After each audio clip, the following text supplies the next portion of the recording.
আসসালামু আলাইকুম। সবাই কেমন আছেন? দেখেন গ্রামের মানুষের জীবন কত সহজ। এই যে একটা লাউ গাছ লাগাইছি, এটা থেকে ২ দিন পরে লাউ খাইতে পারবো।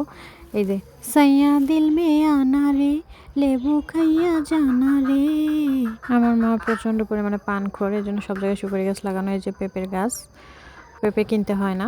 আর এটাকে বলে জাংলি, আমাদের এদিকে জাংলিই বলে। এটাতে লাউ, কুমড়া এগুলা তুলে দেওয়া হয়। এই যে লাউ গাছ, এটা কেবল উঠতেছে। এইখানে কিছুদিন পরে এইখানে উঠে যাবে, বড় হয়ে যাবে, তখন লাউ ধরবে। এই যে ছোট ছোট মরিচের গাছ লাগাইছে, আলহামদুলিল্লাহ ১ মাস ১.৫ মাসের মধ্যে এগুলাতে প্রচুর পরিমাণে মরিচ ধরবে, তখন আর আমাদের মরিচও কিনতে হবে না। আলহামদুলিল্লাহ অনেকটা জায়গা জুড়ে মরিচ গাছ লাগানো হয়েছে। এই যে মুরগি, আমাদের গ্রামে মুরগিকে চড়াই বলে, আপনাদের গ্রামে মুরগিকে কি বলে?